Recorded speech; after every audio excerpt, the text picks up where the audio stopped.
It's easier to tell yourself sadness is coming to stay because your lover left.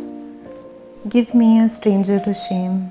I am too scared to look within and discover I'm broken inside.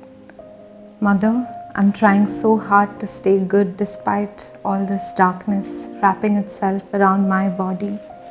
Mourn me not, for I am still alive. Wipe your tears, mother. I am learning to fight.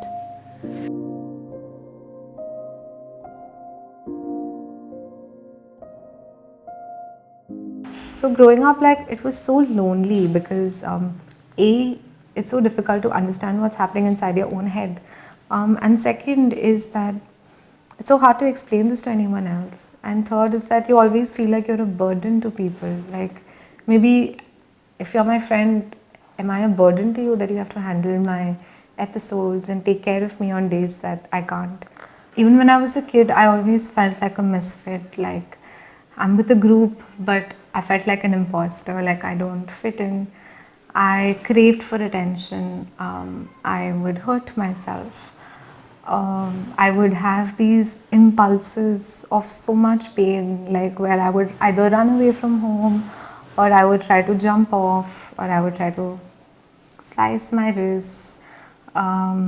So it became very difficult for people to explain away this sort of behavior, especially like when you're young. I'm a survivor of child sexual abuse, which started when I was a very young kid, and it was by a family member, and it happened for many years. So I think there was also a lot of anger and pain that came with that sort of sexual trauma, and it can get very difficult to explain that to someone as a child. You don't have a very clear understanding of self. Like, I have a lot of self-awareness, that's different, but your sense of identity is very distorted, and there are a lot of impulses, there's a lot of depression, a lot of then when I was a teenager, I ended up being in a really abusive relationship, and this sort of uh, again, like, BPD distorts the way you view relationships. So the violence was really bad. By the end of that relationship, I broke my spine, I broke my nose, my toe, I got stabbed a couple of times, and so initially when I was doing my undergraduation from Boston University.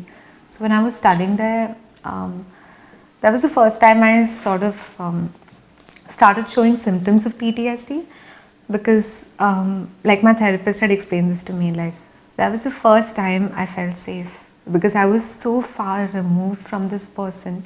Like, when I was in India, I was working like a soldier. Like, I was on, like, automatic mode of sorts. I never allowed myself to take a step back and process the extent of what happened to me, like all the abuse, everything. And only when I went to Boston, I realized that I was free and he could never touch me again. I could never hurt me again. And that's when the symptoms really manifested. I started hallucinating, I started shaking. And the depression at that time was almost 3 weeks long. So I did not quite get the sort of treatment I needed. Like, I had to get more talk therapy, which I didn't. The medicines didn't work, so I ended up overdosing. And in Boston, they have a law, like, that says that if you attempt to hurt anyone or yourself, you have to be institutionalized for a period of 3 days. That was a very difficult experience for me because I wasn't very well taken care of. There was a doctor who would look at all of us for less than 5 minutes. They really didn't care. I was roommates with someone who had schizophrenia, and I still remember this, like, on my first night. I remember waking up, like, really late in the night and feeling someone sitting at the edge of my bed, and, like, just looking up and just seeing her sitting right there and turning on the light, like the little table lamp light that I had. And when the light was on, she's looking at me, there's blood dripping from the side of her mouth, and she's chewing my tampon. On depression days, I wake up. When I say I wake up, I mean my eyes open. I'm still in bed. I feel like there's a hammer that's weighing in on my chest, like a huge hammer, and I can't breathe. And I'm just looking at at the ceiling, and either I'm shaking or I'm crying, and I can't get up. I can't brush, I can't have a shower, I can't eat. I just end up sleeping all day. I end up thinking about ways I can kill myself.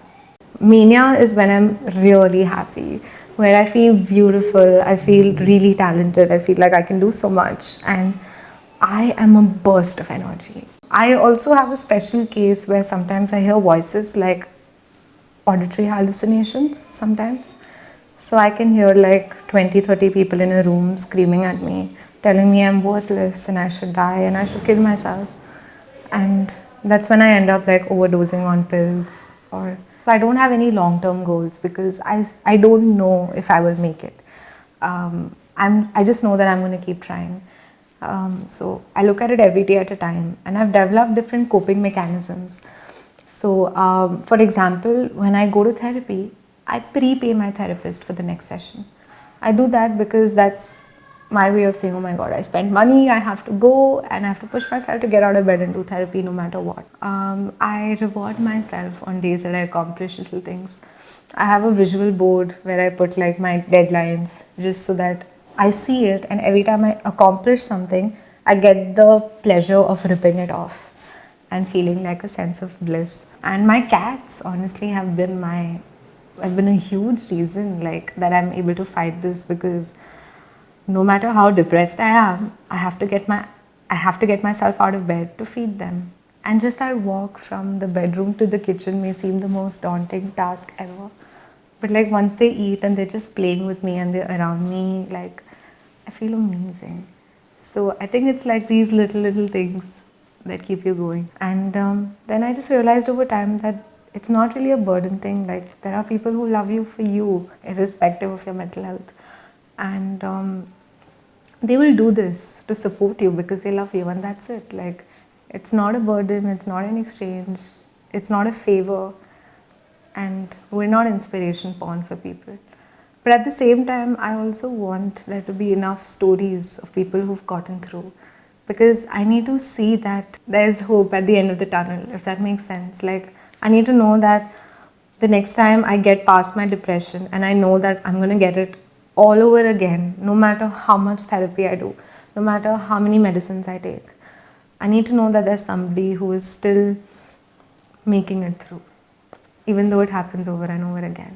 I was sort of losing hope because I felt like, what is the point? Because I get out of this depression and it'll happen again, and I might just end the struggle once and for all, right? But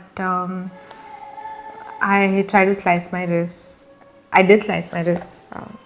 You can still see the mark. And as I was bleeding at that point, like, gosh, it was like this poem that just came like in my head. It was a poem about, you know, don't ask me to write in diaries when you don't preserve my thoughts. You can't. I'm tired of shouting. I'm sick.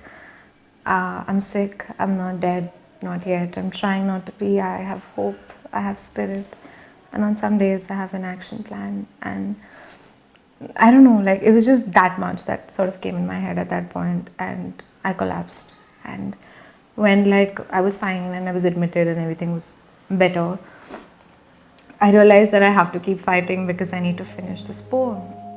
And then I will find something else that I need to finish. And that will be my reason for waking up and doing this all over again.